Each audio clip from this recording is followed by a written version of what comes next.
Hello. Thank you for joining me for this short, about 30-minute webinar today. I'm Katie Rasul, Chief Awesome Officer at Team Awesome, where I do strategic advisory work with teams around their team culture and employee engagement practices. I've had the benefit of experiencing a lot of different company cultures, and as a result, I see some clear trends that we'll cover today and will help you spot some of the pain points you might be experiencing in your own organization. If you have questions that come up during the presentation, please write them in the chat box, and I will try to answer as many as possible during the Q&A section at the end of the webinar. We will be sending out a recording of the webinar the next day, so please do watch for that in your inbox as well. To start out, I want to talk about the most important thing for us to remember, and that is that culture colors everything.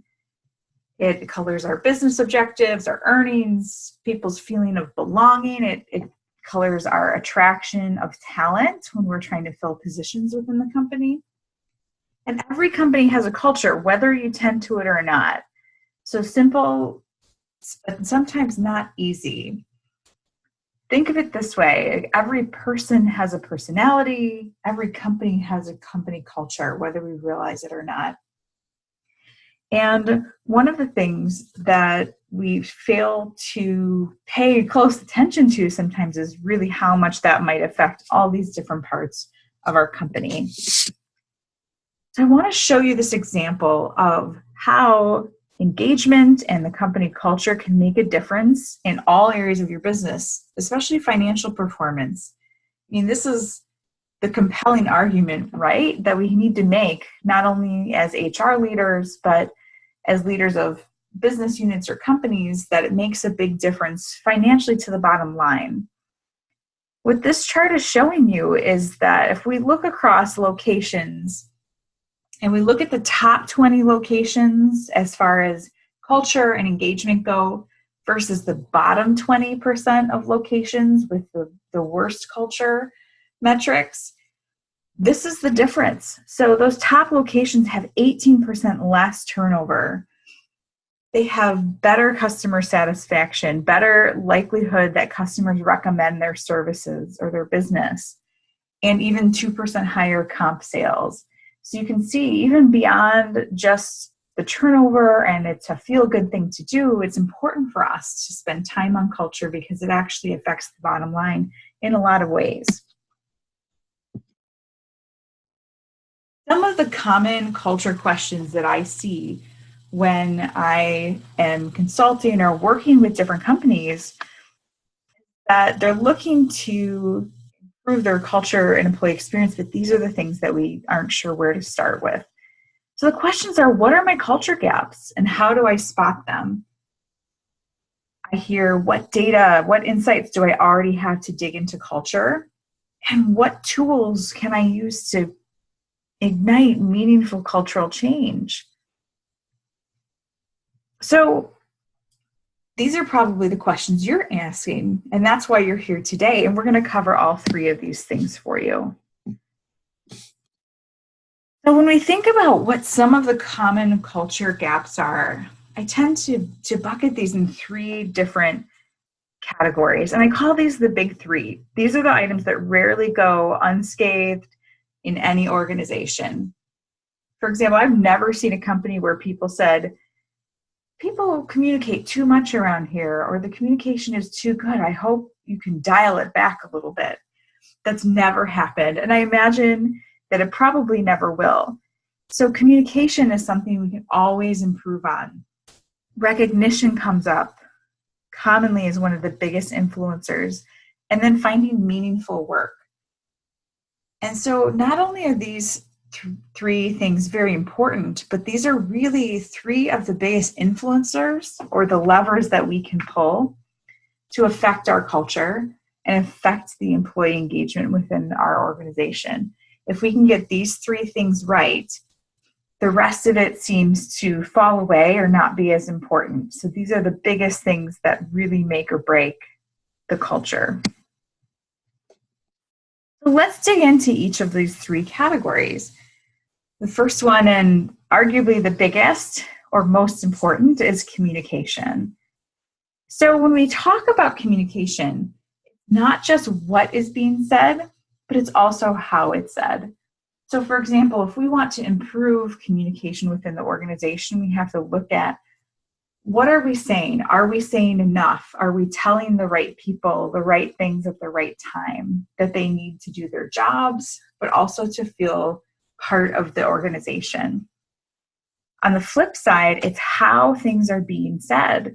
So sometimes we'll see feedback from teams that say, I don't like how my boss speaks to me, or I don't feel respected or trusted in my role. And a lot of times that comes back to communication and the how it's being said. A big factor of this, whether it's organization-wide or leader to team, is communicating the whys. When we look next to meaningful work, it's really important for our teams to understand why they're doing what they're doing, why we are choosing the priorities that we are as an organization, so that they can feel like they're a part of it. A couple other ways to think about this is some of the relationships to consider where communication exists. So organization to team is one of those relationships. What is the company or the organization communicating to the rest of the team that works there on a large scale? So that's one aspect of communication to consider. What about leader to team? So if you're the leader of a business unit or a department, how are they communicating to their group and tying things back to the overall objectives of the company? And then finally, leader to individuals. What does that one-on-one communication look like? Are leaders well equipped to have good performance conversations, career development discussions with their team, and be able to give not only feedback on performance, but just on their overall skill set? And then I'll add a fourth as well. When you think about across teams or cross-functional or even just coworkers, and the experience that people have at work is something that can be really important as well. So beyond communication, let's talk a little bit about recognition as the second of the big three, these big levers we really can look at as potential pain points. And I use the term recognition, or sometimes I'll often talk about appreciation as well. But recognition, sometimes we think of that word as a general program that we have or something that we've set up to recognize people systematically within our company. And it's might be that, or might have some tools in place to help with that. But even beyond that, it's just so simple as feeling seen and acknowledged. People want to feel seen, feel acknowledged for the work that they're doing, and that their presence and work is appreciated.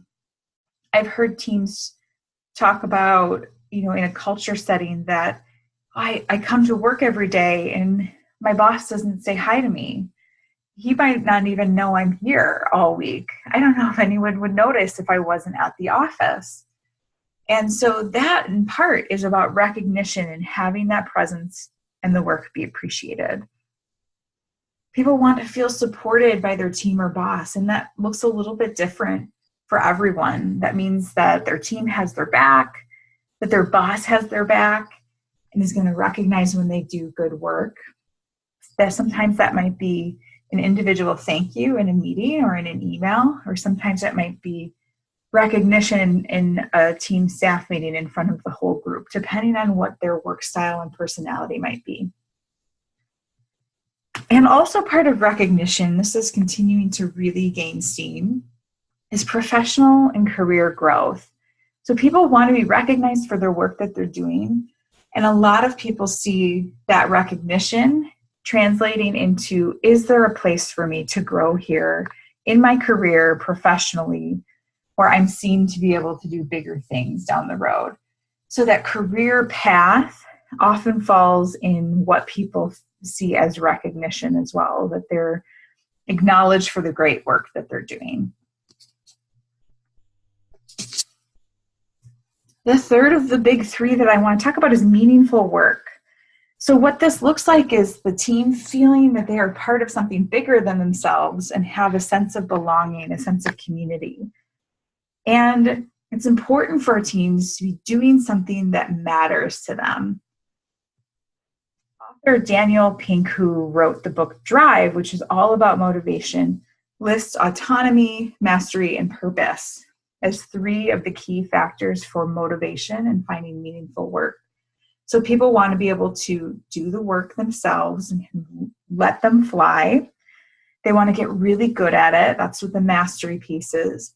And purpose, that they're doing something that has a purpose. No one loves it when they work really hard on something, and then we change course, or nobody looks at the work that they did and it doesn't appear to have a purpose anymore. That can be very demotivating for our teams. So when we think about meaningful work, we hear this a lot, particularly with millennial generation.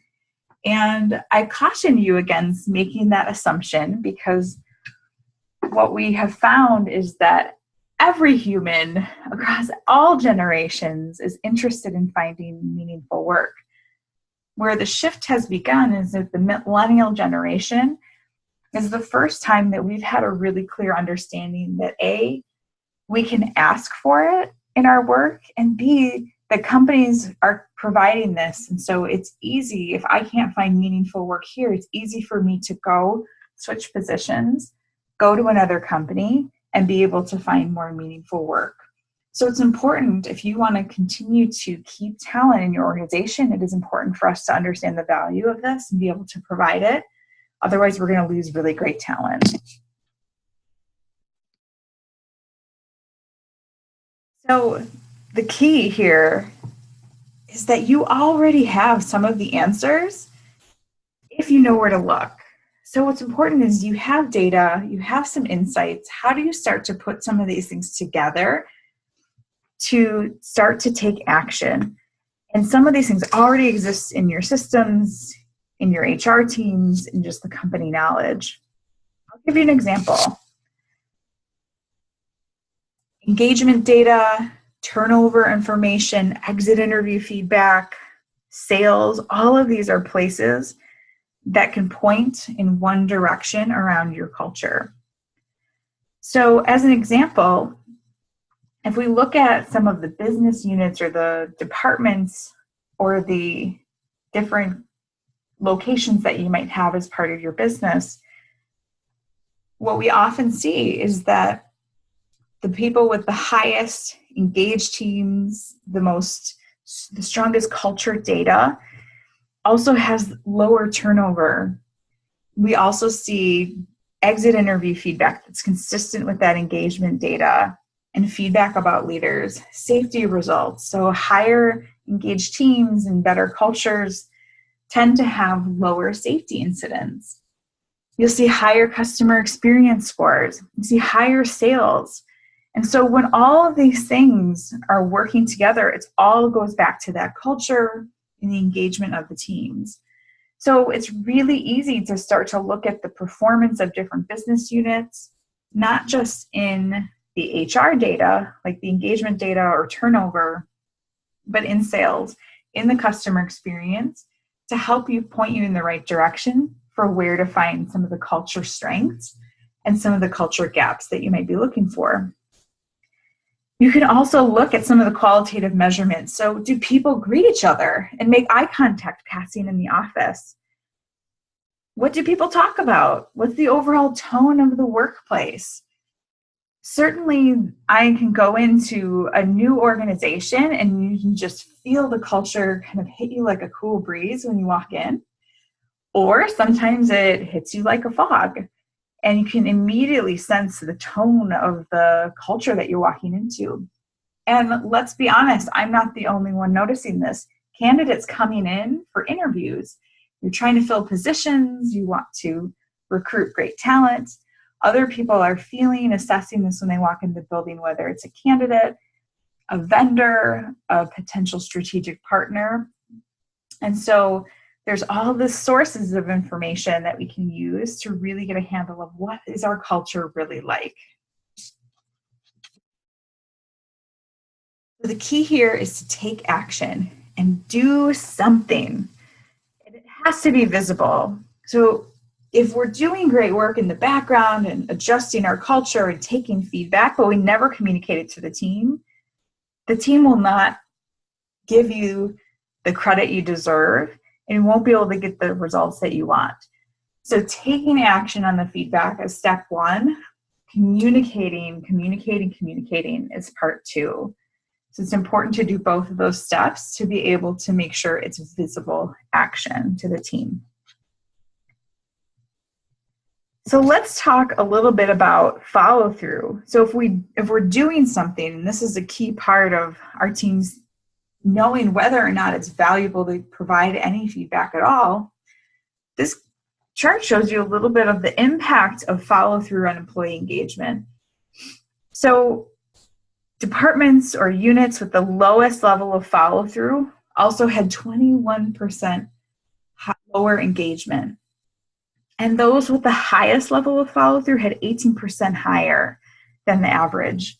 So just doing something about it and communicating that with the team so the teams who are giving feedback know that you are listening, that you are doing something with that information, and that it was time well spent for them to provide feedback as part of the culture can be extremely valuable in making sure that your progress can continue to move forward. So let's talk about some tools to take action.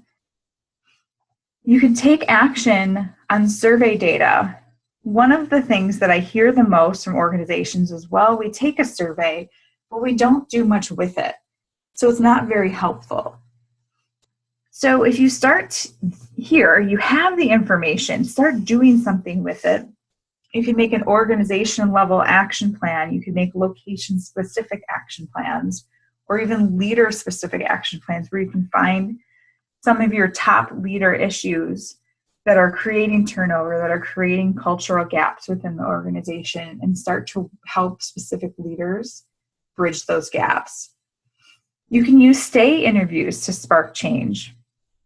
So you might be doing exit interviews. That's a pretty common practice, but if you use stay interviews, it's the same type of approach, but you're actually talking with people who are staying with the organization. So imagine that, talking with some of your top talent before they leave to find out what's going well, what could we do better, and then implementing the feedback that they give can be a great way to retain our team.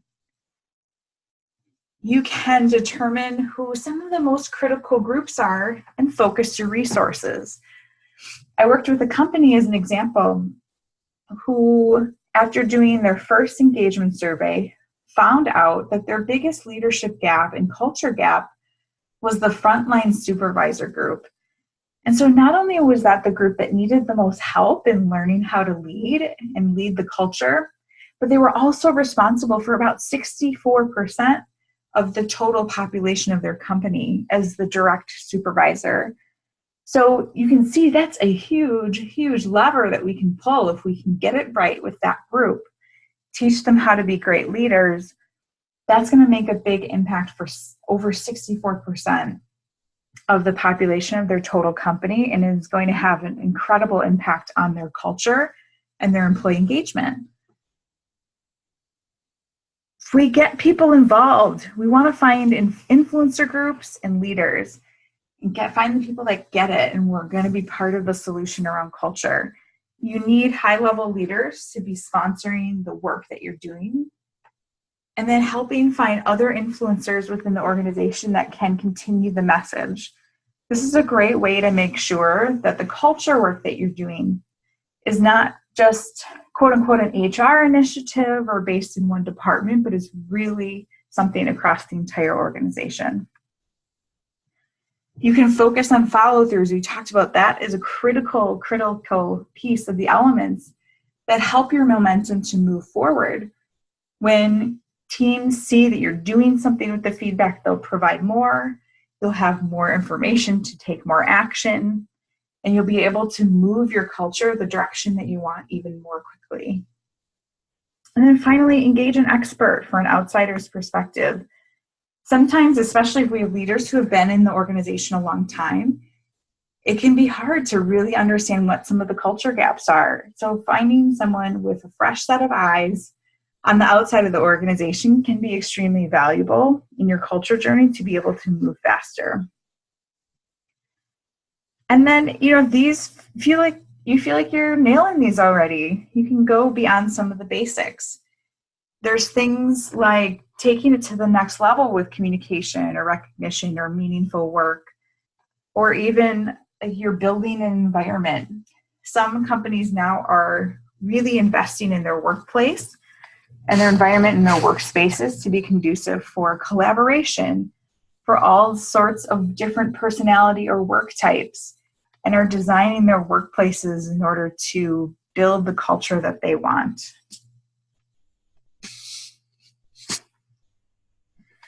So as I send the recording of this webinar tomorrow, one of the things I will send with you via email that you can reference is a culture assessment. So this is a free extra for you. I'll be sending this along, and check it out. It's a great tool that you can use to see how well you're living into many different areas that make up your company culture. It'd be a great way to decide where you want to take action first. So your next steps, take a look at that culture assessment. Spend some time asking yourself really honest questions to see where some of the gaps are or where some of the strengths might be in your culture. And then take what you learned in the webinar, take what you're learning from that assessment, and make an action plan for actual change. So what will you change in the next 5 days? What's something that can take maybe the next 30 days or the next 6 months? And you can start to prioritize some of the easier things to implement and then work through some of the more intense culture change as you start to get more leaders on board with your vision. So we have a little bit of time for Q&A. So I'm going to take a look at the chat section for any questions that you might have submitted there or submitted in advance. So one question is, what do you suggest when we have leaders in the organization that say they support culture, but their actions tell a different story? Well, this can be really difficult, right? I know that we're working hard on our culture, but then it seems as if we don't have the actual support that we're looking for from the leadership team. And this is really common. But here's what I can say is that if you can find that one leader or a couple of leaders that really understand what you're trying to do and understand the value, have them be champions, be sponsors for the work that we're doing to change the culture. If we can find a couple of those influencers, those key leaders, we only need a critical amount of people to be the tipping point to really start to make cultural change. A lot of times as well, we can look across all of those different relationships that I talked about earlier in the webinar.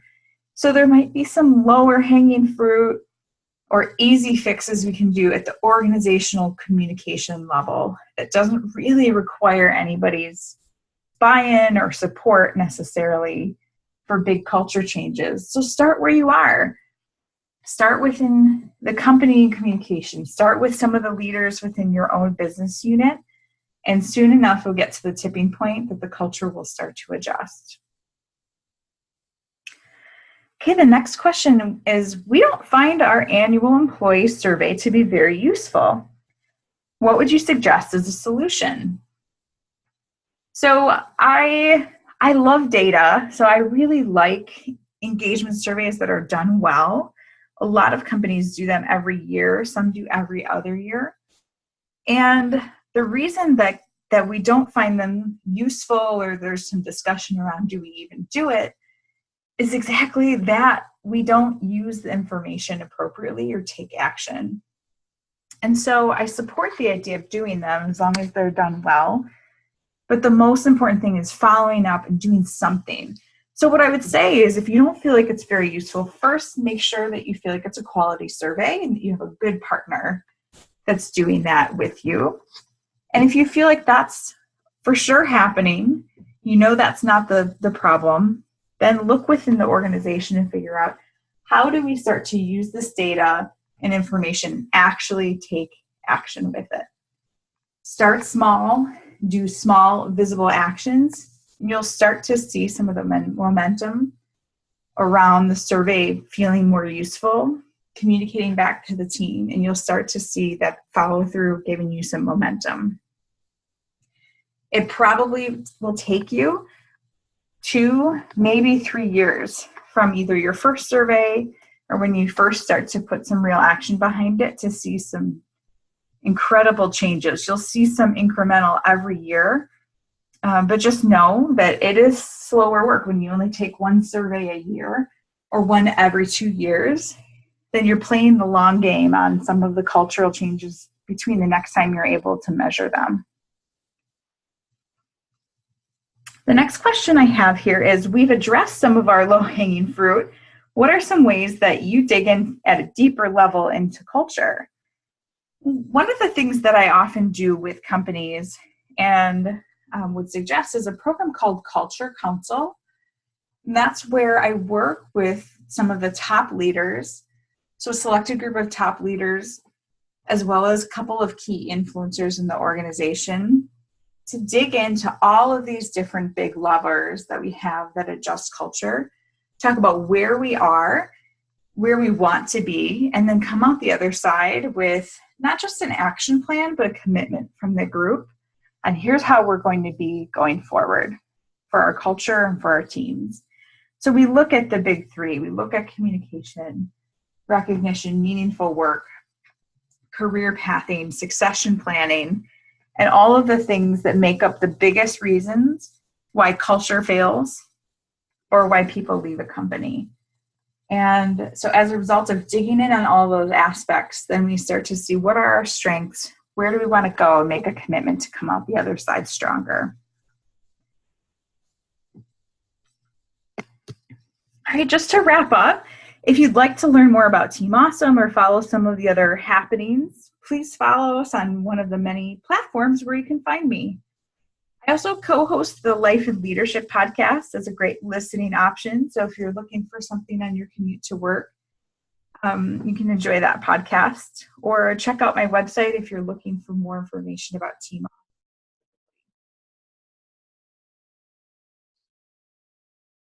Now, thank you again for joining me for this webinar about team culture. Please don't hesitate to reach out if I can be of help as you level up in your own organizational culture.